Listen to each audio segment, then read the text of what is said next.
D. I'd like to welcome all of you to this briefing focusing on a very important and timely topic of Algeria. And we were just joking in the interim with some of the guests about whether anything changed since we left our offices on the way here. It's been really a kind of fast developing situation, and that's why we are here.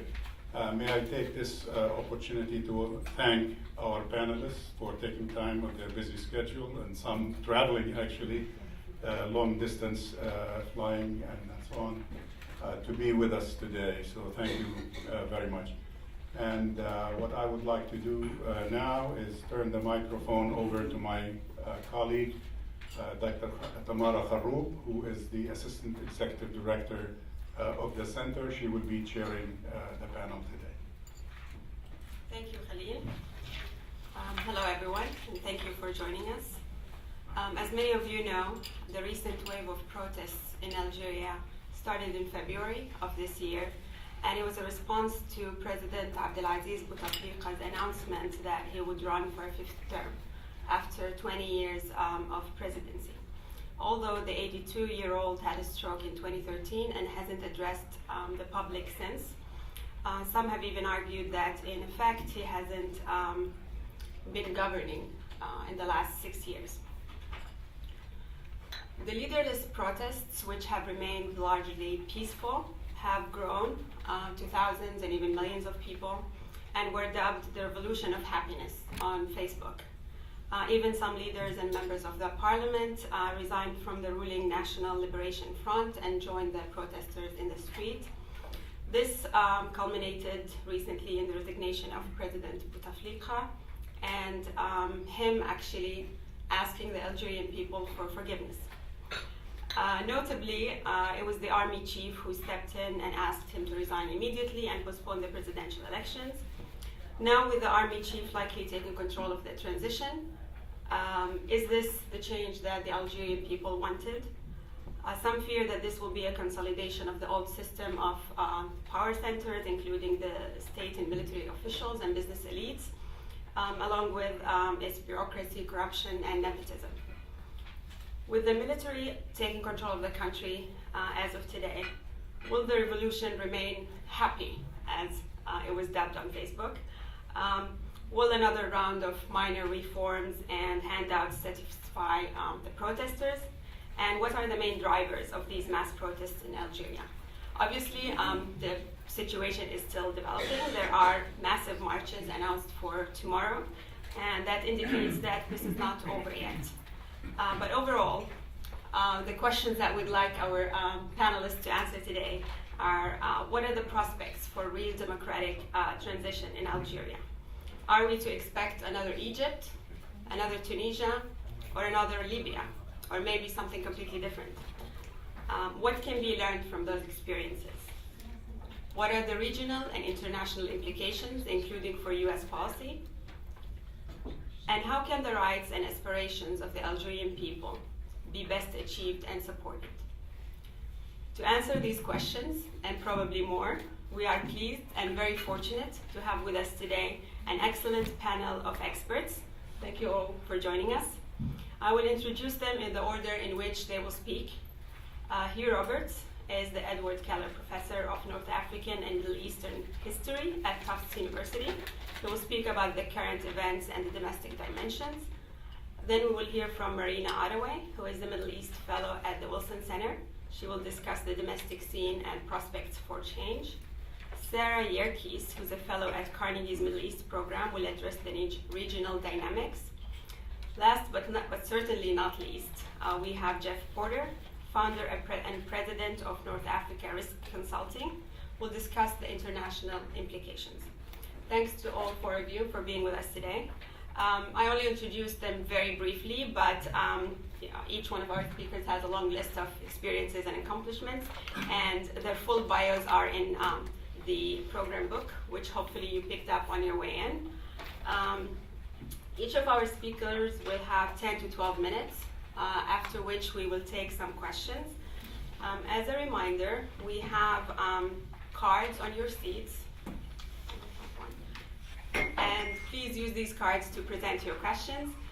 Please identify your name, affiliation, and to whom your question is addressed, and raise your card so our staff will pick them up. Without further ado, Hugh Roberts, please. Thank you very much, and thank you to the Arab Center in Washington for inviting me to this event. I'm going to try to say something about what I understand to be the logic of events. Let me start with the extraordinarily impressive demonstrations.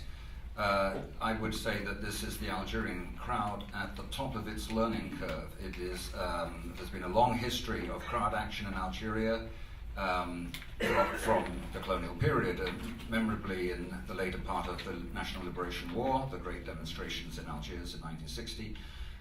But since independence, there has been a tendency for drastic crowd action to be male-only, young men, often violent, tending to deteriorate into riots, and what we've seen is something completely different. All generations, men and women, children, old people, taking part in extremely peaceful and dignified marches, 6 Fridays running.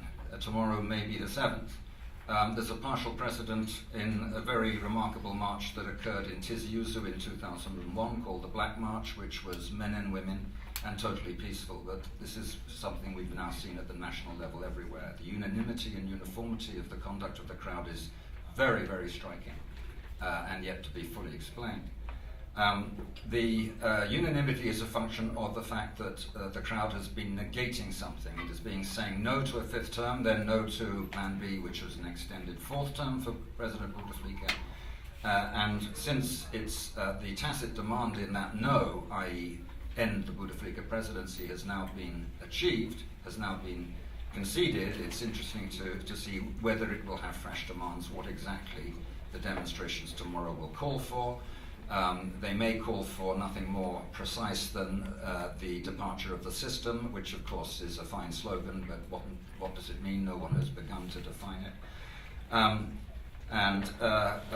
It's interesting that if they do that, they're reverting to the outlook they manifested 8 years ago when the Arab Spring got underway, focusing precisely on the departure of autocrats. Algerians were not interested in getting rid of Bouteflika. They didn't consider that he was the problem, they considered the system, and neither was the problem. And I think they are probably about to revert to that perspective. But the question is whether they do so with precise demands that can be acted on. There's several things have happened since the marches began to make an impact. They have forced the various elements of the Algerian civilian political class to adjust to the reality of this remarkable movement. And I'd just like to point out, I think that one can talk of 3 different kinds of adjustment. First of all, certain associations or organizations that I consider to be pillars of the system, pillars of the status quo, began to feel they had to realign themselves with the people in the streets. And interestingly, the first major pillar to do this was the War Veterans Association, the Organisation Nationale des Moudjahidines. And that meant that from the point of view of the revolutionary tradition, what was left of the Mujahideen generation were in effect legitimating this massive protest movement against the Bouteflika presidency. The second, and a number of other pillars of the state and of the regime have similarly realigned. A second way of readjusting, I think that's extremely interesting. In between the regular Friday marches, there have been various corporations. I'm using the term in an old sense, I don't mean businesses. I mean, for example, the various professional organizations, the lawyers, particularly the judges of Algeria, and school teachers, university teachers, students for that matter, being very active midweek. And I'm particularly struck by the role of the judges, the magistrates club, aligning themselves very militantly with the demands of the popular movement. And that is something that will have, I believe, consequences for the future. The third element of realignment concerns political parties that are largely discredited, because of course Algeria hasn't got any real political parties, if you don't mind my saying so. The regime's parties are facade parties. and the parties, notionally called parties, are single issue, mainly identity-based buttresses of the status quo, because in practice, because they cannot offer any real opposition to the status quo. Now, these parties, some of them have been trying to get on the right side of history by putting forward very radical proposals for where we go next. I'm thinking particularly of the mainly Kabyle-based Rally for Culture and Democracy, the other Kabyle-based party, the Socialist Forces Front, and the Trotskyist Workers' Party. These are sources of, if you like, radical attempts at radical cooptation, and that's an interesting feature of what is going on, and it's part of what is increasingly a complex political logic. On the question of radical reform, the kind of utopian things that are being imagined, elaborate schemes for the transition as a way of getting the system to depart. You can put an ex-president on a plane to Switzerland or Saudi Arabia. You can't put a system on a plane, and you can't import a second republic from somewhere. I personally am very, very skeptical and suspicious of transitology. Because situations of this kind cannot be, the way they unfold cannot be scripted, because they cannot be predicted. And I think that there's an element in Algeria that understands this and has a kind of down-to-earth, step-by-step problem-solving approach. And the army has, in a sense, under General Gaid Salah, exemplified this a bit. Under Gaid Salah, it was implicated very deeply in the Plan A and the Plan B, that's to say the extra fifth term and then the prolonged fourth term, and it's had to realign itself. It's realized that it absolutely was forced to do that, and to make itself, in a way, the arbiter of the situation, ultimately forcing Bouteflika to resign. I think that there is a very real fear that that will be about it, that there will not be a great deal of further political change, that the basic demand of the movement having been gained, conceded, the pressure will fall away, and we'll see tomorrow whether the pressure is falling away. The problem is that the army has got a major problem from here on, because given that Bouteflika is gone, there has to be a presidential election in order to ensure the continuity of the state and avoid further vacances du pouvoir. And the formula for electing presidents in the past has been that the army elects the president. Months later, the people get to take part in what they call an election, which is simply a ritual that has the very important function of dignifying the decision taken months earlier in a secret conclave. That is how every president has been chosen. And the point is, can the presidential election in prospect be held according to those old rules? In which case, will it be legitimate? Will there not be a continuing problem of the people and the presidency? Or can they change the rules? It's not at all clear that they can change the rules. It's certainly not at all clear that the army can say, yes, we can't have the rules under which we have previously determined and preempted the people's choice. So there are thorny problems of that kind on the road ahead. I'm not at all sure how these will be resolved, but one of the things that is happening, and I'm going to close on this point, is that there has clearly emerged over the last few days evidence of a serious faction fight going on within what you could call the deep state. There have been many calls for the way to legitimate a presidential election under the old rules would be to bring back somebody who really has both the confidence of public opinion and the respect of the army. And there aren't that many people who meet that bill, and the pressure has been, the idea that has been canvassed and advocated is that former President Liamin Zeroual be brought back. He is widely admired in Algeria as a man of honor, as a person of integrity, as someone who's honest and someone who's patriotic. That doesn't mean to say everyone likes him. And clearly one of the reasons he stood down in 1998 was that a major faction of the army was blocking everything he tried to do as president, which means that there's very probably opposition to him coming back in some military circles. The problem is that if they don't have someone of that stature as the next president, it's not clear how they will legitimate a presidential election held under the old rules. And where I would end is simply this, that The army at the moment, under its current leadership, seems to have a minimalist attitude. In other words, we've done the main thing. Getting rid of Bouteflika was the solution to the problem, and the rest will be essentially cosmetic. Of course, the extreme radical position is we should just abolish all our institutions and start from scratch, and that is actually what some people are saying. It's virtually what the Workers' Party has been saying. The question is, can someone come up with a kind of middle ground, a middle path, a historic compromise that understands that elements of the system need to be preserved, but that other elements should go, capable of making a choice, capable of establishing a consensus on that intermediate but necessary step. I don't see it clearly that is how people are thinking yet. But one feature of what's been happening is that it's kind of slow motion in a way. It is a fast game, but it's also happening with a great degree of deliberation, which is a good thing. Thank you. Thanks. Thank you very much.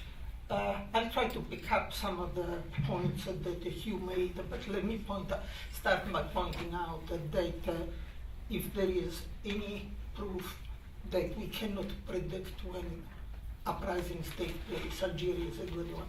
If you remember when in 2011 we had plenty of analysis about why Algeria essentially had been vaccinated against that kind of uprising, why it was not going to happen there. And of course it did, and it's very, Hugh raised the issue of drivers. And what is interesting is that all the drivers were there all along. In other words, I don't see anything dramatically different that explains why it happened now and rather than, earlier. But that's just an aside. The crucial question now, as we all know, is whether whether the protesters, the opposition, can force more change than what has taken place. So far, what has happened has followed a well-known script that we have seen in other transitions, and it's not really encouraging. That is, you have protest, people around the president essentially sacrifice the president. The military in Egypt, they were all in the lifeboat together, and they chucked Mubarak overboard because he was becoming a problem. And I think the same thing has happened with Bouteflika. And we know that that is not the kind of transition people were asking for, because, people were not enchanted with another term of Bouteflika, but by and large, the demands go much further. They are not very clear, they are not clearly articulated, but it's clear that people are not satisfied with just the overthrow of Bouteflika. Bouteflika's decision not to resign, not only not to run again, but to resign, whoever made that decision, and I presume to know who made that decision. So the question to me is what would take for the protester, for the opposition to be able to force the transition to go further than this. And I think that there are several points here. One is that a fundamental one is that they have to have a lot of patience. That the request, the idea that somehow if you just get a better interim president, the country can have presidential election in 3 months. I think that that's not going to go anywhere. Yeah, maybe technically, I have no doubt that technically they can do it. I don't think politically there is going to be enough time for viable candidates to emerge, for a real dialogue to take place. The second one is whether the protesters can organize sufficiently to become a political force. Because the mob is the wrong term, because they have been very orderly crowd, but crowds in the streets are not a political force. They're very limited political force. They can encourage somebody to get out. They can force elements of the regime to act and get rid of an unpopular figurehead. But it takes much more than crowds in the streets in order to really force a process of change. There are some, and the question is, what does it take for a crowd to become a political force that can make sure that the process of change continues? There are no obvious leaders to these crowds, and there is no figure that has emerged as the person that everybody is willing to follow. But as you pointed out, and I totally agree with him there, we are beginning to see the participation by corporate groups. The fact that the lawyers were marching, that the judges were marching, and so on. And the more of that takes place, I think the more likely crowds are to become a political force. But then what? The next step is that how do they organize them to become a political force? And the third, and the final question on this series, can they do so without provoking the military to really intervene and take power directly, much more openly than they have at this point? Two things. The first is that it's quite clear that if there is any hope of further change, the process has to go beyond what is prescribed by Article 102. Okay? Which, by the way, it's very difficult to find Article 102 if you have tried, because at least in English, all the constitutions stop at the 1996 the amendments, and Article 102, it's actually Article 89. I had to go to the language, to the French language, to actually find an Article 102 that said what Article 102 actually said.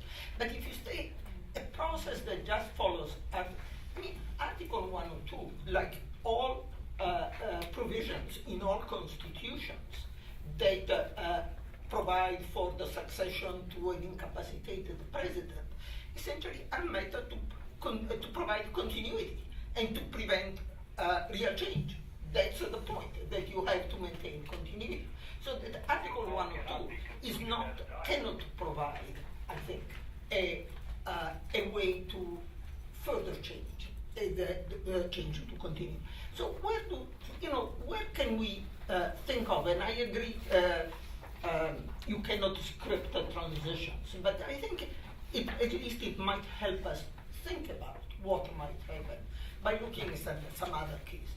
And the one that to me is probably the most similar, except for one big thing, to what we might see is that of Tunisia. The big difference between Tunisia and Algeria is that Tunisia did not have a politicized military. And in fact, it had a rather weak military with no tradition of political activity. But what is similar, and what might gives us a glimpse of a path that Algerians might take, and I have no idea whether they'll take it or not, and how the organization by the protester can take place, is what happened in Tunisia.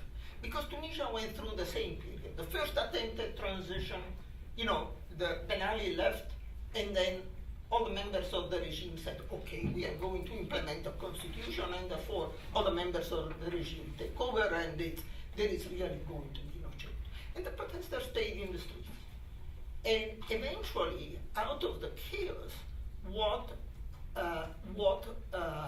and by the way, although the transition in Tunisia was a peaceful one, there were a lot of, there were a few hundred dead. It was much more violent than the process in Algeria has been now. But what came out of this mess was a number of committees.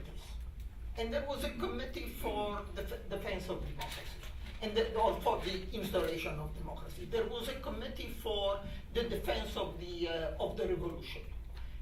And a lot of these groups came together. None of them had any legitimacy. I mean, they were groups that put themselves together. They had street legitimacy, if you want. And the person who really deserves some credit, and he's not my favorite character, but deserves some credit, is now President Sisi. Because he had, through a number of for a number of reasons that I'm not trying to explain now, we don't have time, is he ended up by being in charge of trying to coordinate the transition. And he gave a constitutional law professor by the name of Geoff D the task of trying really to herd cats, literally. And if you talk to Benashur, that's more or less the way he puts it, to try and put together all these different committees that had formed with very different goals. Because some of them wanted democracy, some of them wanted the revolution, etc., etc. To put them together to figure out a way to move forward. And they succeeded because they understood that, you know, marching in the street was not, I mean, everybody agreed that marching in the street was alone, it was not going to take them anywhere. And they managed to agree on two things. One, on sort of rules, not a constitution, but rules of the game in the interim period. And second, that the way to move forward was to elect a constituent assembly. Not to elect a parliament, not to move directly to a final solution, but to elect a constitutional assembly. And they managed to do it. And the other thing they agreed on is to select an independent electoral commission. And out of this mess, and this committee, the haute instance, this high authority, that had an impossible name, because that really reflected how it was an unholy combination of different groups, because what was the high authority for the, for democracy, for the defense of the revolution, and for something else. And it really showed the different groups that were part of it. But it continued growing. In other words, every time some group started agitating and piping up, they included in this organization that in the end had almost 200 members. And very disparate groups. For example, the family of the guy who started it all by immolating himself in Sidi Bouzid were included. You know, they really had no particularly good reason to be there. Essentially, everybody who spoke up was included. And they managed, and Benashur managed to steer, to direct the process so that that eventually they agreed on these basic points of how to move forward, how to choose a constituent assembly and so on. By doing that, they did something that was very important, they gained time. Because if there is a lesson that I can see from all these transitions, is that transition takes time, and very quick transitions do not get anywhere. One example that's very striking to me, in South Africa in 1990, when Mandela was released from prison, the demand of the ANC is that there should be elections within 6 months. It took 4 years. And South Africa would not have succeeded without a civil war if they had not taken their time and gotten there. So the important thing, one of the most important things, is the transitional steps they take. I'm not trying to say that Algeria will follow the path of Tunisia, but I think we have a very interesting example of how a crowd managed to become an organized political force that managed to move the process forward. There is one big difference, as I pointed out, and I have to repeat it here, that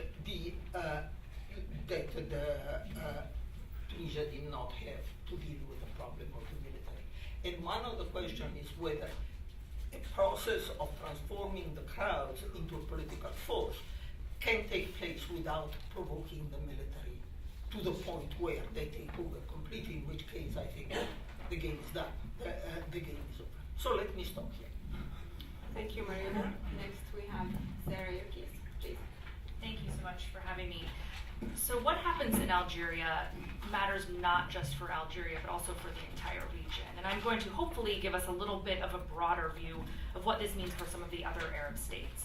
And first, I'll echo the caveat that everyone talking about Algeria has been saying for weeks, which is that we are nowhere close to knowing what the end game is going to be. But all that being said, I think we can still dig into this a little bit. So I'm going to focus on Algeria, two of Algeria's next door neighbors, Morocco to the west and Tunisia to the east. And then I'll end with a few thoughts on what Bouteflika's exit means for the rest of the region. So first, looking at Morocco, I think Morocco has had a understandably complex response to the protests. There has been no official response, and at one point on March 18th, Foreign Minister Barita said that Morocco, quote, will neither meddle with the internal developments that Algeria witnesses, nor comment on them. And I think for the Moroccan government, that sort of caution is warranted. On the one hand, they want to see a friendly Algeria, and there's some optimism that political change there could provide an opportunity to address the Western Sahara issue, for example, and also some hope that the post-Bouteflika era could bring closer ties between Morocco and Algeria, and perhaps even open the border to additional trade and sort of make this relationship much stronger than it is right now. But there's also fear of the unknown, and I think here this sort of the adage that the enemy you know is better than the enemy you don't really applies in the case of Morocco. But the bottom line for the Moroccan government is if you're King Mohammed, you see that every single other North African state, Egypt, Libya, Tunisia, and now Algeria has had long-standing leaders ousted since 2011. You are the only remaining one left in this entire band of North Africa. You have to be a little bit worried about whether or not you're next. Now, of course, there's a major difference between Morocco and Algeria, and that is that Morocco is a monarchy. So the king is insulated from protests and revolt in a way that Mubarak, Gaddafi, Ben Ali, and Bouteflika were not. But I still would expect that right now behind the scenes, the king and the Maksud are quite nervous about where they stand and where Morocco might go from here.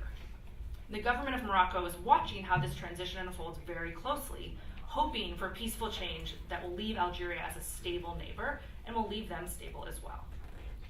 Now, from the side of the Moroccan people, I think you've seen quite a bit of support for the Algerian protesters on social media, which is not surprising. Morocco itself has had a long tradition of protest and understands the power of the street. But many people in Morocco, much like the government, are in a wait-and-see mode as well. On the one hand, they're happy with their Algerian activist neighbors, but not sure if what comes next will be good for them and good for Algeria. And also, they're not sure what lessons their own government is going to learn from the protests. As I mentioned, everyone in Morocco is a little bit nervous about where this goes for their own perspective, but also for that of Algeria. Now, looking at Tunisia, we also see a similar mix of optimism and fear. And in conversations with Tunisian friends, it's clear that there's a real worry that Algeria will slide into chaos and instability, which would have a direct impact on Tunisia's security. The Algeria-Tunisia border is already a major security challenge for Tunisia. The mountainous region along the border is currently a hideout for terrorists who from time to time will come into Tunisia, either to kill a soldier, kidnap a shepherd, something like that. So any deterioration or instability in Algeria writ large would be very dangerous for the western side of Tunisia. Algeria and Tunisia also have a very strong security partnership to address these challenges at the border. Algerian and Tunisian forces work together to counter the extremist threat in a way that's sort of counter to Algeria's traditional pattern of isolationism. So there's some real and serious fear that if the Algerian state or the security services were to weaken, they will be unable to control the border with the same capacity that they can now, and they'll be less of a stable partner for Tunisia. There's also the bigger fear that the spillover from any sort of violence in Algeria could have on Tunisia. Tunisia has one chaotic state on its other border, Libya. It's not clear that the fragile democracy that takes place in Tunisia today could handle another state in chaos on the other side. But on the other hand, Tunisia would be very well served by having another Arab democracy as its neighbor. And we should note that there have been tremendous solidarity protests in Tunisia with the Algerian people. People are very excited about the prospects for positive political change next door. We've seen people yesterday, they were so happy that the revolution has been reignited, believing that this will not only help Algeria, but also help Tunisia sort of reawaken its own revolutionary body. And this is in direct contrast to what we've seen coming out of Egypt, where Egyptian revolutionaries have been saying to Algeria, watch out, don't repeat our mistakes. Tunisia is saying, please repeat what we did. We want to see you as a democracy as well. Now, from the perspective of the Tunisian government, I think President Sipsi in particular has been very hesitant to offer the Algerian people and the government advice on how to do a successful democratic transition. I think this is absolutely normal and to be warranted. But Tunisia, as I said, really wants to see other states emanate it. They want to be an example to other states in the region. They don't want to be the only Arab democracy. However, this is a grassroots Algerian movement, and Tunisia knows that it needs to keep its nose out of the protests. This is something the government in Tunisia recognizes. And the government, I think, again, is also hedging its bets, much like everywhere else around the world, including the United States. There's little to gain from taking sides in anything right now. We don't know where things are going. You don't know whose side you're going to end up being on, whether it's the winners or the losers. And I think countries in general, but particularly the neighbors in North Africa, are better served by watching to see how things unfold and waiting on forming their alliances with one side or the other until things shake out, which could be weeks, it could be months, it could be years. And finally, just a few notes on some of the overall regional trends. I think what we've seen in Algeria is most meaningful for civil society and what we call sort of the Arab street or Arab popular parties and civil society writ large. The Algerian people have now joined the ranks of Tunisians and Egyptians in successfully ousting their leader who had been in place for decades.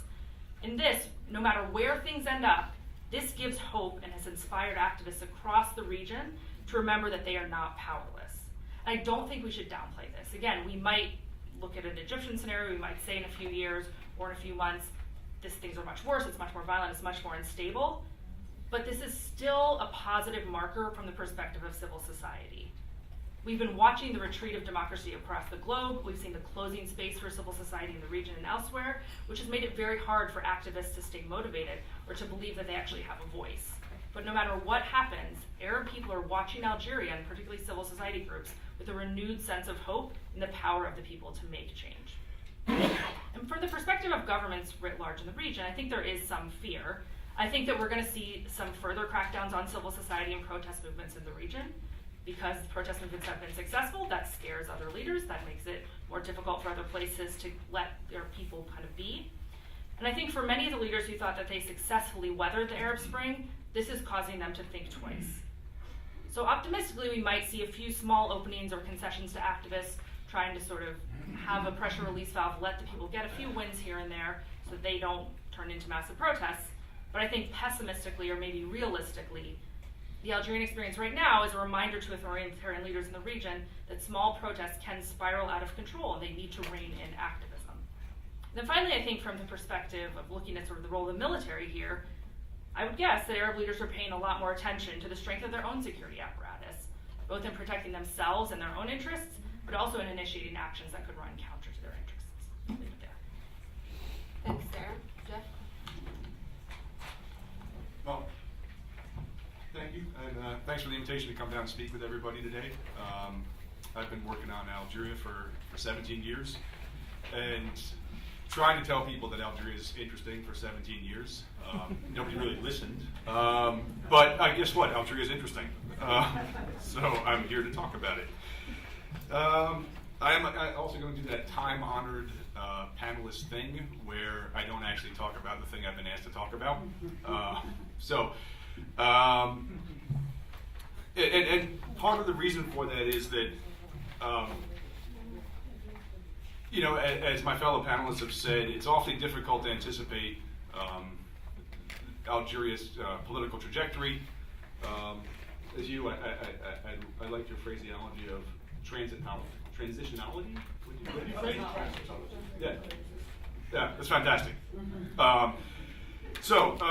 Instead, what I've been thinking about a lot lately is trying to formulate an analytical framework for thinking about current political circumstances in Algeria, and trying to create some sort of structured approach to analyzing the current political conditions in Algeria, and hopefully by building some sort of framework, we can then have a better understanding of what the key inflection points will be as Algeria moves forward throughout the remainder of the year and into 2020. What I'm going to share with you today is it's really embryonic. It's something that I've just begun playing with and thinking about. I think it's probably more experimental than it is definitive, and I'm sure it's far from exhaustive. What I've been playing with over the last couple of days is a structure for analysis that's founded on at least four tensions or contestations that are evident in the Algerian political milieu. There are probably more. I'm probably missing some, and some that I've included are probably not all that legitimate, but we'll give it a shot. And I think what's interesting about the tensions or contestations that I've identified is that you could argue that these are structural components of the Algerian political milieu that have existed since independence and have only really been exposed or become kinetic in the last 6 weeks as Algeria goes through this current political period. So the four I've identified are, first, the role of the past. The second is the role of the military, which is something that all of the panelists have spoken about. The third is the role of the Constitution, or rule of law. And the fourth is the role of consensus. And I'm especially fond of the last one, so I'll spend a little bit more time on that when we get to it. Like I said, there may be more, but those are the four that I have for now. So the role of the past. And I think that the role of the past can be summed up as, to mujahid or not to mujahid. Hugh mentioned the importance of the association, the organization of the mujahideen, joining the demonstrations, Hirak. One of the big grievances regarding Bouteflika and his tenure, and also his entire cohort, was that they had derived their legitimacy from participation in the war against the French. That they were mujahideen, but as such, they were really out of touch with the youth who had no physical connection with the War of Independence. Being a mujahid to a lot of the youth simply meant being really, really old.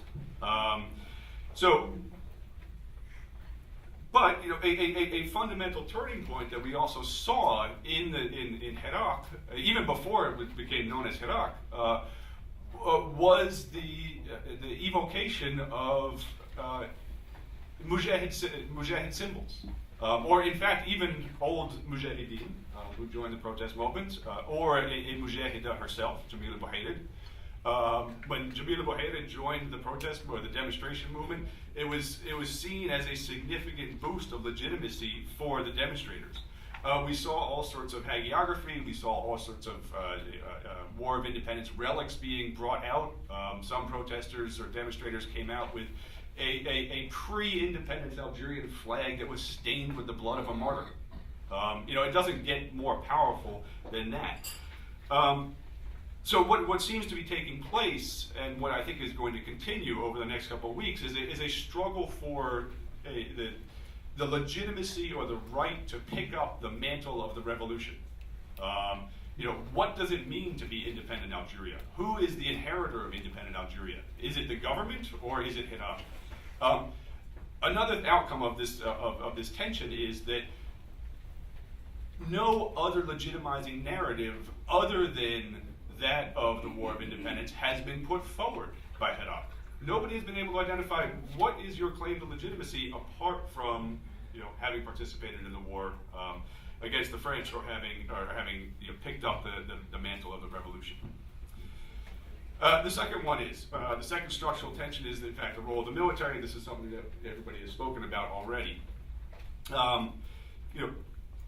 Is the military a political actor, or is the military's role restricted to the barracks? And this is something that we've seen debated over the last couple of days, and Hirak has adopted both positions at the same time, and the government has adopted both positions at the same time. Now, on the one hand, the military is hailed as a pillar of the state, right? The military's job is to guarantee national security. The military's job is to guarantee the stability of Algeria. At first, the Army Chief of Staff, Ahmed Qaid Saleh, was hailed. He was cheered when he urged the government to either invoke Article 102 of the Constitution, and then the second time when he himself intervened and encouraged President Bouteflika to step down. There were chants in the street, the Jeish wa-Shab, Khawa Khawa. The army and the Jeish wa-Shab, the army and the people are brothers. In fact, I think the cover of the Mujahid newspaper today was a Jeish wa-Shab, Khawa Khawa. right? So there is this embracing of the military. At the same time, there is an anxiety about the military. The same day, the day after Ahmed Salah was cheered for urging Bouteflika to step down, then there was concern that perhaps the military had overstepped its role. There were protests. It will be interesting to see tomorrow, because there were protests last week with a play on Qaed Saleh's name, and some of the demonstrators had signs that said Al-Qaed Ghair Saleh. The leader is not correct or appropriate. So we are seeing this tension evolve about what is the right balance between the military as the guarantor of political stability and the military as overstepping its bounds as a political actor. I think that's going to be another structural tension that's going to continue to define the current political circumstances. The third one is the Constitution itself. Now, Twitter is probably a terrible metric for evaluating very much at all, but it is a lot of fun, and I think, anecdotally, it does provide some insights. So I got into a little Twitter spat the other day with, I don't know who, probably some 400-pound guy in New Jersey lying in his bed. And what I raised a genuine question, which was, on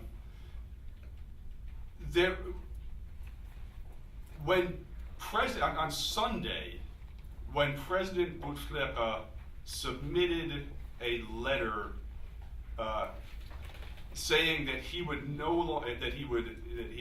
not seek re-election, or that he would not stay in office past the end of his current term on the 28th of April, there was a lot of criticism saying that the president's letter was illegal and invalid because it was possible that the president himself did not write it. Correct? So, the following day, the president issued a letter tendering his resignation. And that letter was embraced and accepted as constitutionally legal. So I posted an innocent, or perhaps not so innocent question on Twitter, which is, how do you differentiate between the illegality of a letter that the president wrote on Sunday and the legality of a letter the president wrote on Monday? And one of the responses was, we need to tear up the Constitution in order to found a country on rule of law. So we have to do away with rule of law so we can have rule of law. So again, another anecdote that emphasizes this tension over the constitutionality of the transitional period is there was a jurist this morning who was quoted in the newspaper saying that Article 7 of the Constitution, which says that the people are sovereign, allows the people to pulverize the Constitution. So the Constitution is itself the vehicle for the Constitution's own dismantling. So this is going to be a continuing debate about who claims to have the legal authority or the constitutional authority to steer a transitional period, who has legal grounds upon which to stand, and who is outside the law, or in the famous words of Ali Bilhaj, Olawa.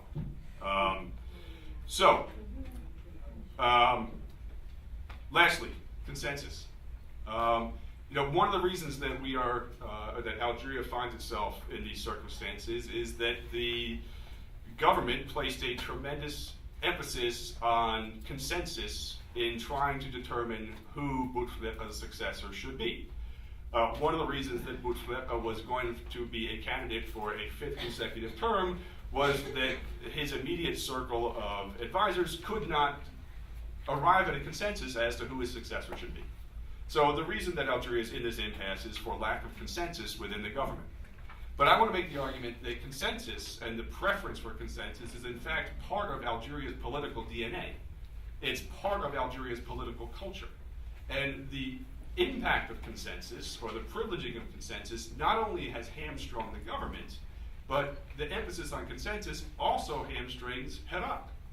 The reason that Hirak has not been able to put forward a coherent plan or an alternative to the Nidam is because Hirak is trying to reach a consensus as to what that plan should be, but there are so many constituent members of Hirak that they failed to reach consensus. There have been multiple meetings of Hirak members that have fallen apart because they can't decide what they want. And so you end up with an impasse between the government on one hand and Iraq on the other, because they can't decide what either one wants, and they can't decide a path forward. So, just to conclude, I think, as we go forward, the inflection points for Algeria's transition will be decided in part by how these four different political tensions are resolved. What is the role of the past? Who is the legitimate inheritor of the revolution? What is the role of the military? Is it a guarantor of stability, or is it a political actor? What is the role of the Constitution? Do we adhere to a constitutionally mandated transitional process, or do we throw out the Constitution entirely?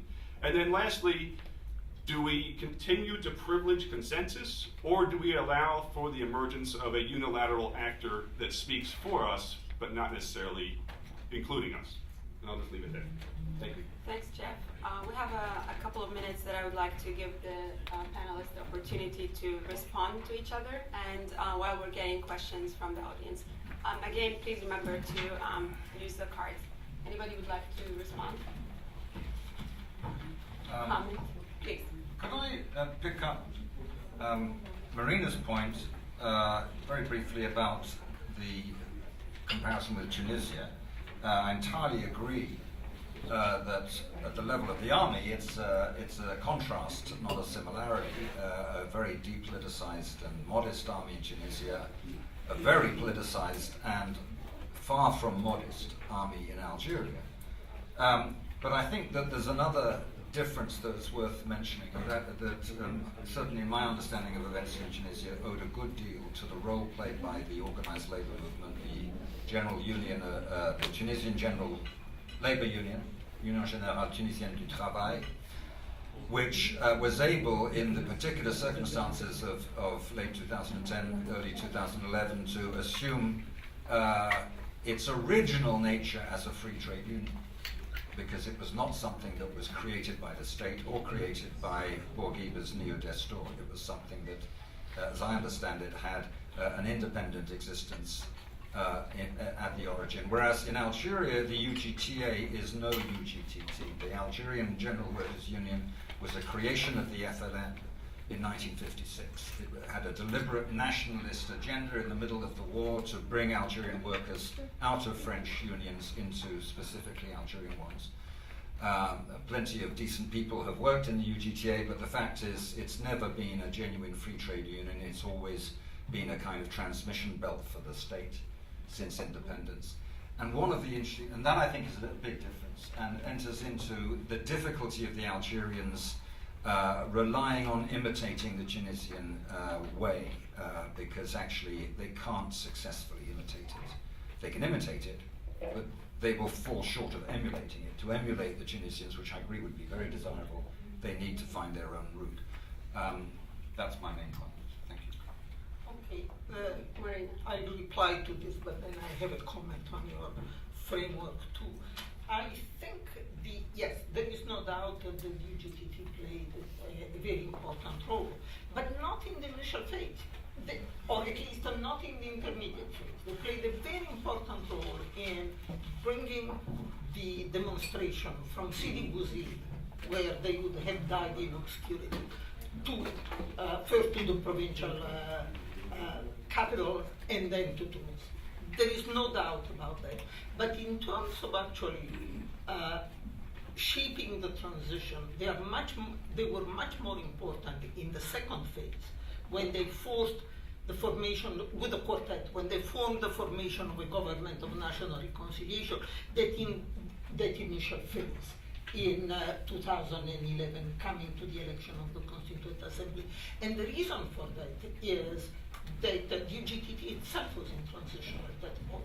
The UGTT had been headed by somebody who was aligned with the government, and they had to reform themselves in order to do that. And it was always, even after that, the UGTT was a very strange organization, in the sense that it was a mixture of really all the time trade union leaders, very much, I mean, David and I had some interviews with them, and you came out saying which decade we are in. They sounded like Stalinists from the 1940s in the terms of the language of the middle level cadres. And then there were people who were much more tuned with, they were all over in other words, but it took them time to really becoming organized to be a major force in the transition rather than simply bringing the protest to Tunis. After that, there is no doubt that they are the major, that they became a major political actor and remain a major political actor. On your point, your analytical framework, two other points, I would argue, are the problems, are tensions and dilemmas that you find in all transitions. The role of the constitution and the role of consensus. I mean, there is nothing particularly Algerian there.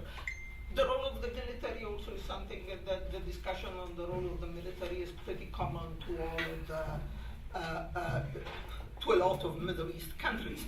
Certainly the issue of the role of the past is a specifically Algerian tension. But I'm not so sure that the others one are, particularly Algerian. Let me put it that way.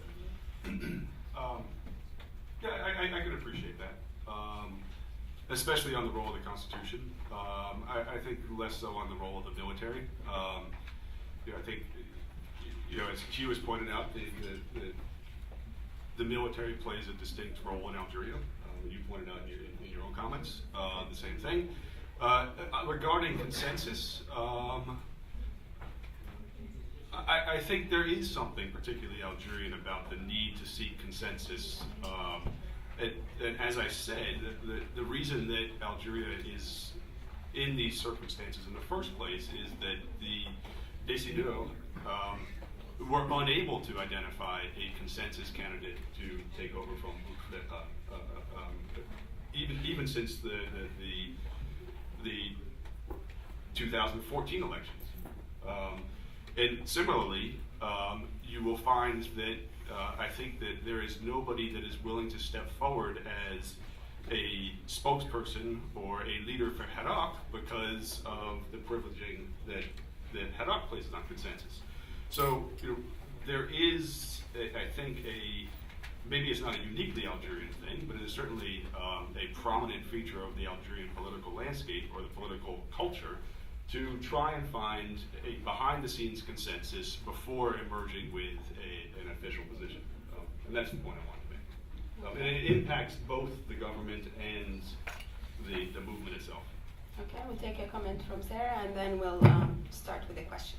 Just quickly, I saw the comparison to Tunisia. I just wanted to add that I think one of the things that made Tunisia unique was the idea of consensus, and that most of the major political actors were willing, or not but made Tunisia successful, but most of the political actors were willing to put the transition ahead of their own political interests. I'm not sure we're going to see that in Algeria, and we will yet to see, but this is something that if Algeria wants to follow the Tunisian model, that parties are going to have to recognize this. And the other big difference between Algeria today and Tunisia in 2011 is that there is a positive example in North Africa of a democratic transition. Tunisia has transitioned. They're not fully liberal democracy. They have a lot of work to do, a lot of challenges, but Tunisia didn't have another example in its neighborhood to look at. So I don't know what that will mean, but that is something I think we should think about. Okay, we have a question from Mohammed Al-Shinawi, Voice of America. With no obvious leadership of Algerian uprising, no agreement on the way forward, what is the most likely scenario that could emerge, given that the army is so far in charge of the transition? Who would like to?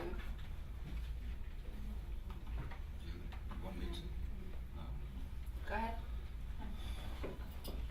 Well, my view is that it's quite unrealistic to expect the popular movement, Hirak, whatever one wants to call it, to continue to be the primary actor. It has in a way played its role.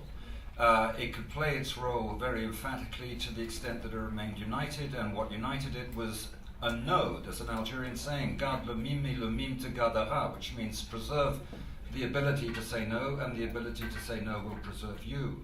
The point is that, of course, once it's a question of considering positive proposals, diversity and divergence will set in, the unanimity will go. And that's a necessary feature of an eventual democratic order, that there is orderly dispute between divergent principles. So I think that it's a mistake to think in terms of the Hirak sort of evolving into something different while preserving its current dimensions. And I think that the behavior of the civilian wing of the Algerian elite shows that they've all understood that the name of the game is harnessing this, getting alongside it, restoring one's own tarnished legitimacy by having a sort of new baptism in the waters of the people, being born again idealists and populists and what have you, and it's game on for a lot of maneuvering. And this is untidy. It's also fascinating. It's depressing in some respects.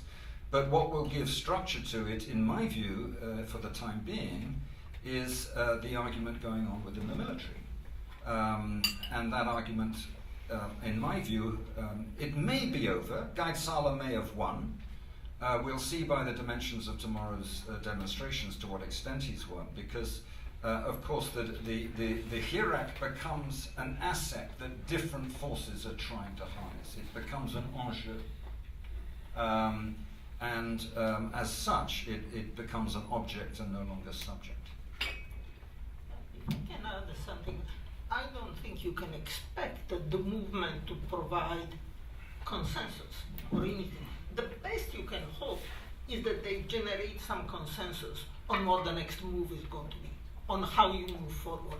But they are not going to be able, and they shouldn't, in a sense, if there is any hope for, a reasonably democratic outcome, choose a leader. Or it's really a question of trying to forge a sense of how you move forward. The real danger we were talking about it a moment ago is really that the military is going to make that decision for them, so that the movement is really shunted aside. And we have all said that, let's see what happens tomorrow.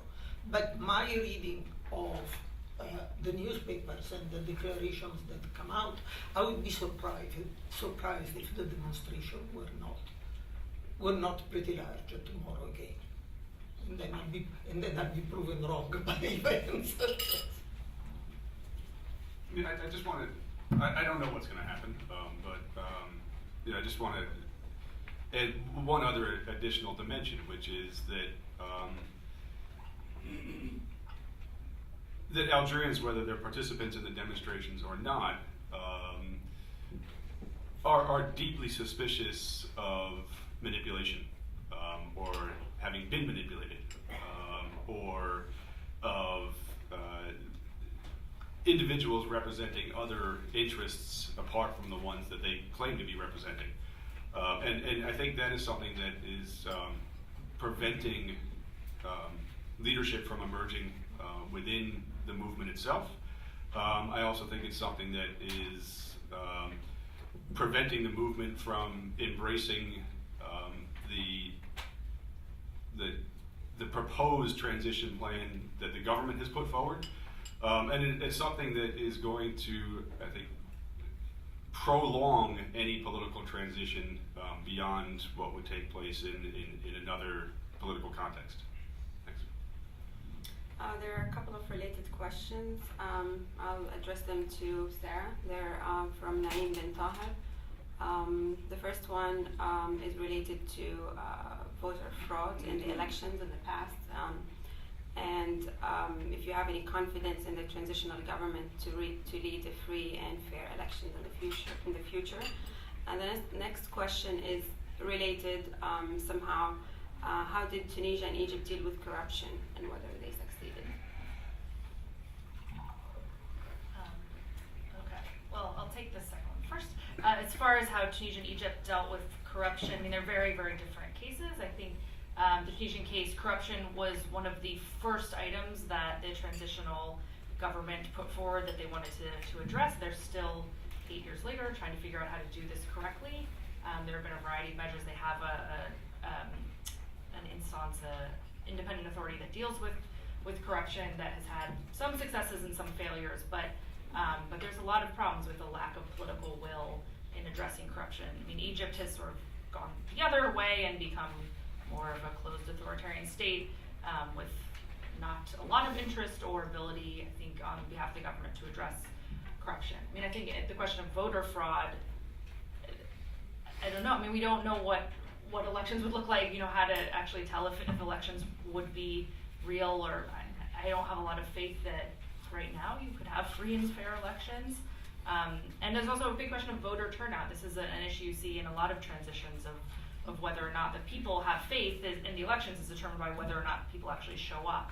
And you've seen in the Tunisian case severely declining numbers of voter turnout, showing that even there, where you do have more of a democracy, people don't have a lot of faith in the system. Okay. Question for Geoff from Rafid Jabouri, Al Arabi TV.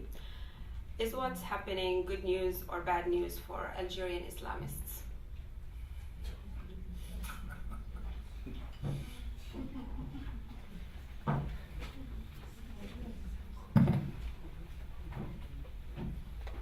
Hi, thanks for the question.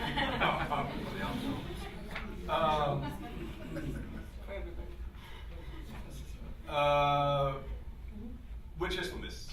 The Ikhwani or Madkhali? I would have added both moderate and jihadist. No, I leave The latter is more jihadists out. interesting, of course. I mean, leave the jihadists out of it because, I mean, yeah, too tough.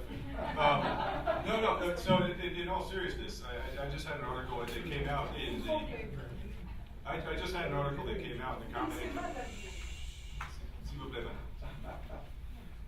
I just had an article that came out in the Combating Terrorism Sentinel, which argues, I mean, based on the facts alone, that the Algerian counterterrorism approach has been extremely successful. I mean, the last Al Qaeda attack in Algeria was in March of 2016. It was a failed attack that didn't kill anybody. The most significant attack, the In Amenas attack in 2013, actually emanated from outside of Algeria and was carried out by a group of jihadis that weren't based within Algerian territory. So, I mean, I think we can leave the jihadi component out of the discussion. But your question is a good one in the sense that that one element that has been missing from the movement very conspicuously is individuals that brace either an Ikhwani or a Madkhali outlook. Now there may be several reasons for that. One is that during the demonstrations themselves, if a demonstrator were to have shown up or participated and outwardly embraced an Ikhwani or a Madkhali perspective, they were shunned and they were told to leave by the overwhelming majority of the demonstrators. So the other reason that there may not be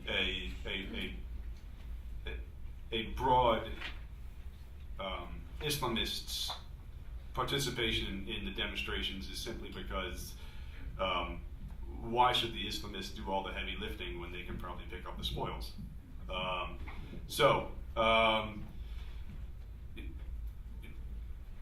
I suspect that Algeria's past experiences have made them especially cautious about a rapid transition to a democratic process that would leave Islamists in a strong political position. And I think that they are very cautious about proceeding forward with an emphasis on the secular nature of the movement and on Algeria's secular ambitions for the future. I'd like to add something. I also will not talk about the implication for the jihadi groups. I really don't know. Is there going to be a revival of radical groups? I don't have any idea. But what I like to point out is that there are, at this point, 3 Islamist political parties that are legal in Algeria and are part of the political system. One of them, the Movement of Society for Peace, had ministers in the government. Not only they were in parliament, they had ministers in the government. They went in and out because they couldn't decide whether it was in their interest to be part of the government or not. These parties are facing the same problem as all other political parties. They have to redefine themselves in terms of what is happening now. It's too early to see. I certainly haven't seen anything that indicates that they are, that they are doing so. But their problem, the problem of the legal party, is no different from that of all the other political parties. That they have to rethink what they can do in the present situation. We have a couple of questions related to economics. One from Nabila Zorak, former reporter from Algeria, and one from Muwaffa Tayyib from the federal government. Addressed to Hugh, how much do you think the socioeconomic conditions were part of the protests drivers, and what do you expect will happen in the country in terms of openness and economic development? I think that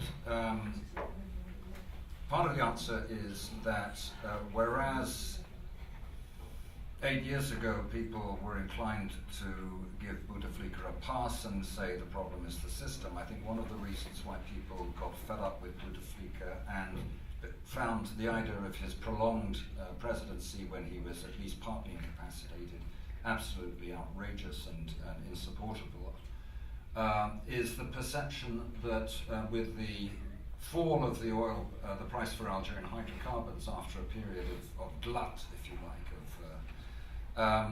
it became obvious that the Bouteflika presidency over 20 years had done absolutely nothing to address the structural problem of the Algerian economy. Nothing at all. I mean, a real terrible waste of time.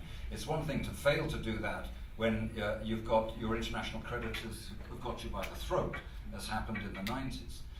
But when you've got a period where you've been able to pay off all your debts, you've got a cushion, and you then simply lie back and enjoy yourself instead of using that God-given breathing space to address fundamental problems. That, in my view, is a major, major reproach to level against the Bouteflika presidency and everyone who sailed in it. Of course, a feature of the underlying, if you like, the sociology of crowd action in Algeria, and there's been all kinds of crowd action without stop over the last 18 years, since 2001, at the local level in particular, and very effective direct action.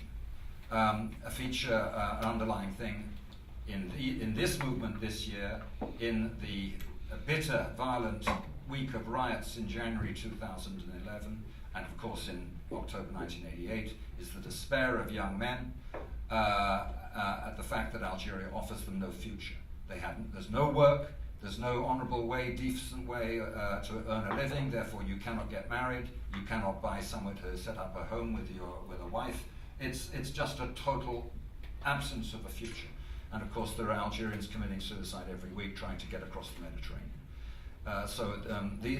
The problem of unemployment, the problem of the failure to reform the economy so that it provides work is a major, major socio-economic premise of the overall situation now, and therefore in part of the unrest that has arisen. Was there a second element of the They were related. Were I think they? you answered them. Yeah. Would you like to comment? There's a lot to say about the prospects for market liberalization, economic reform.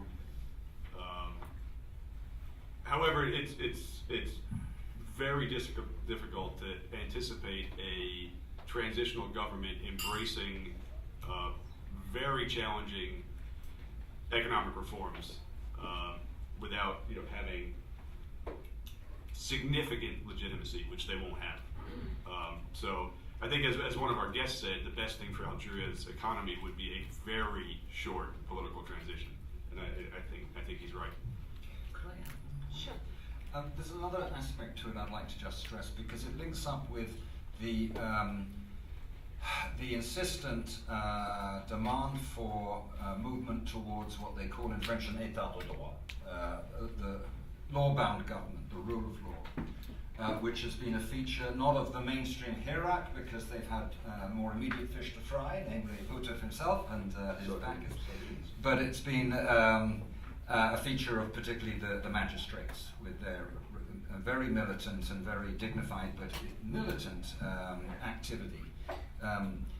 The point here is that the kind of free enterprise that has been encouraged by the regime is what we can quite reasonably call crony capitalism. And one of the features of recent events is that the number one crony capitalist is now in jail, as you may be aware. He's been arrested trying to flee the country to Tunisia. Whether he is actually guilty of any crimes is another matter. But the point is that one of the reasons why I very much think a movement towards l'état de droit is necessary is for the economic reason, in order to provide Algerian entrepreneurs with a political and juridical framework for their own economic enterprise that is congenial to them, instead of one that is totally uncongenial unless you kiss the hand or the forehead of someone who wears the cheshire de Dieu, who's the Lord's anointed. And the great example here is that for Ali Haddad, the crony capitalist, the counterpoint was, of course, Rabrab, a very, very dynamic industrial entrepreneur, like Haddad from Kabylia, from the Kabylia region, different district. And he has been frozen out by the regime. The regime has preferred Haddad. Haddad and co have made life very, very difficult for Rabrab, who seems to me to be a far more interesting entrepreneur from the point of view in promoting manufacturing industry, employing people, and so forth. So we need to see an end to crony capitalism, and that means we need to see a new juridical framework, and there needs to be a political decision to bring that into being. And that's part of the wish list, and has to be high up.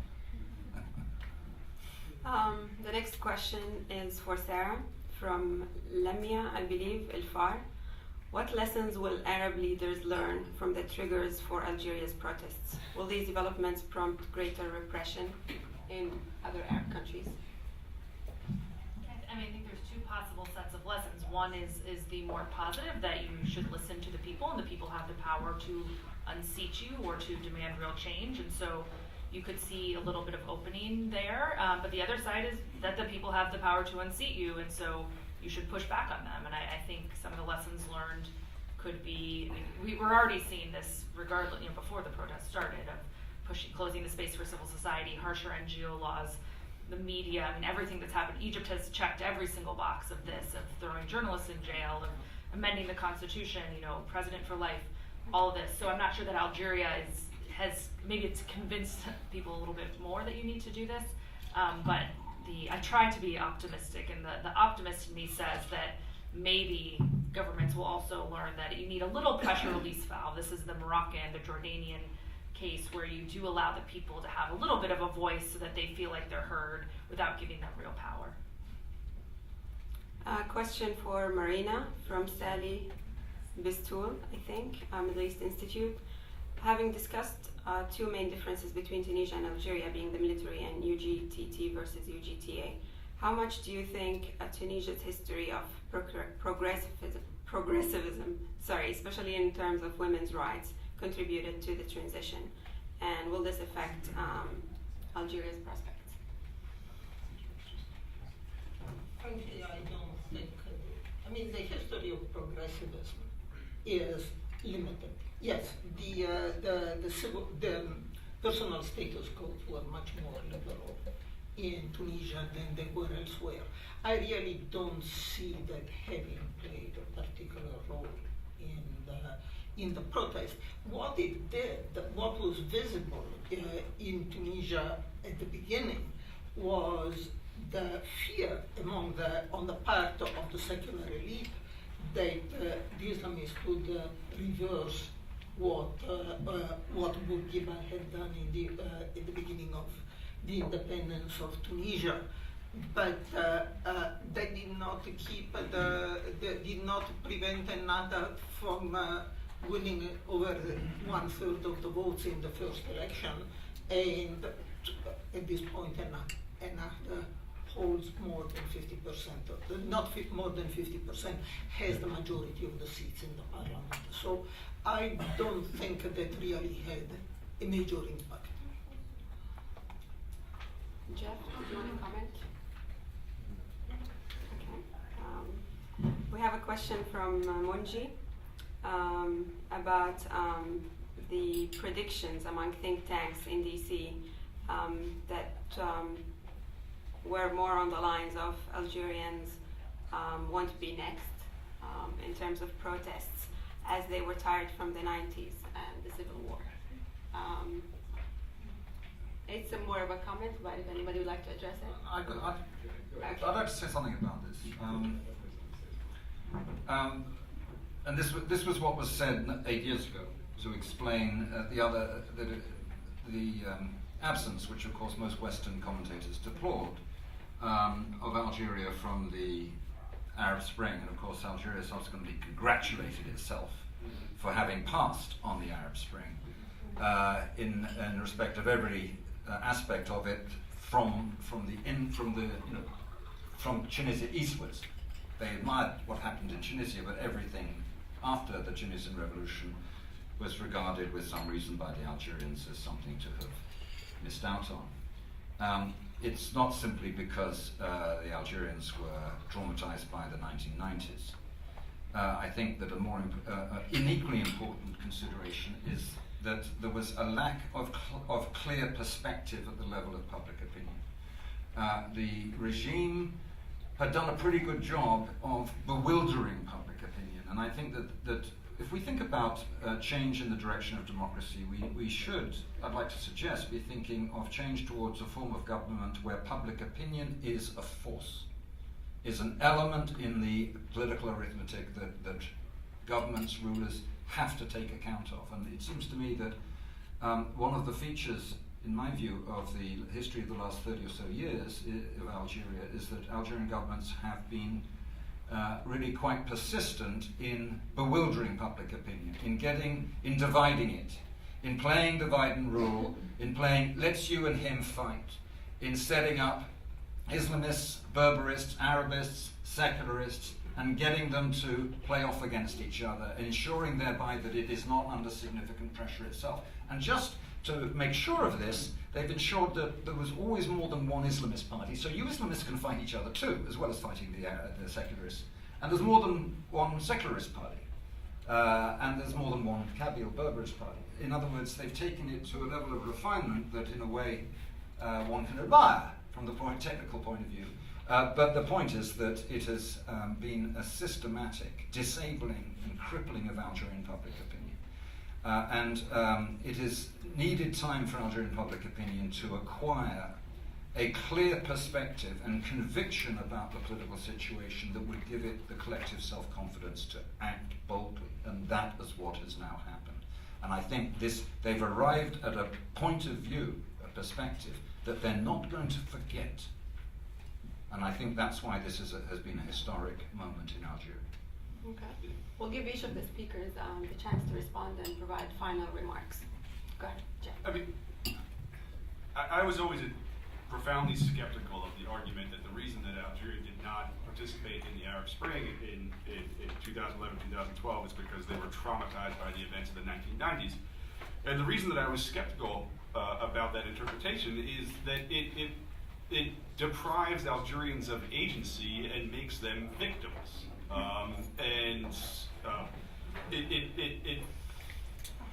It made the decision, it portrayed Algerians' decision not to rebel against the government in 2011 as something that was imposed upon them instead of a decision that they deliberately took themselves. And so it was always a little bit frustrating because it portrayed Algerians as unable to act for themselves, when in fact the decision not to participate in the Arab Spring was a deliberate decision on their part. I think it's also worth recalling that in 2011-2012, Bouteflika had not yet had a stroke. Bouteflika was, there may have been opposition to him, but it had not become a question of national dignity at that point. And so circumstances have significantly changed in Algeria between 2011 and 2019, and namely the status of the presidency. And so for those two reasons, I think comparisons to the Arab Spring are not terribly helpful. Thanks. Sarah? Yeah, just two quick points. I mean, one is that the argument that the pain of the past is what prevented people from going into the streets is not as applicable today when a lot of the youth weren't even alive, or if they were babies during the Civil War. So I don't think that argument really holds up anymore. But also, think tanks in Washington are bad at predicting things. And I'm going to say this as one of those people, and I was in Egypt right before the revolution, interviewing civil society activists about how they could overcome the Mubarak regime. And I came back after the Tunisian Revolution and wrote a piece saying why Egypt will not be next. Thank goodness it did not get published, because the next day the Tunisian Revolution happened. So, I think we all need to have some humility and realize we don't necessarily know how to predict this. Yeah, I think it's not just the think tanks in Washington. We are very bad at making predictions about when something is going to, something of the sort, something unusual is going to happen.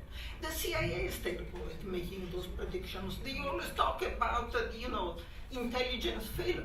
And I think we are all trained, essentially, the way we make predictions, we tend to extrapolate from what happened earlier. So that when something unusual happens, by definition, we miss it. Because if you extrapolate from the past, I think, frankly, most of the explanations of why uprising took place, when they did or did not take place at a certain time, and so on, are all ad hoc explanations. All the ones that are based on conditions are very, it's not that conditions don't play a role, but usually there is nothing terribly different in the conditions. Yes, the kind of conditions you described in the economy of Algeria and so on were there, for how many years they had been there. The conditions in Egypt that are said to have one of the main contributing factors in the uprising. We lived in in Egypt from 1981 to 1985. They were all there. Those problems were all there. We talked about it. We wrote about them, and so on and so forth. So essentially, there is all. Then you come up. Then there is the issue of what triggers them, and those are usually ad hoc explanations. So it's. By the way, the intelligence agencies in the United States have spent a lot of money to try and help, usually academics, devise indexes that would make it easier to predict when uprisings are going to take place. As far as I know, none of these indexes, which are all combination of permutation of the same factors, is really very useful. I think we'll continue being wrong. The conversation will continue, and on that note, we are out of time. Thank you all for being with us today. Please, we'd like to invite you to check out our website, arabcenterdc.org, for more research and analysis and future events. We'd also like to thank our panelists for today and for traveling, for some of them, to be with us. Thank you very much.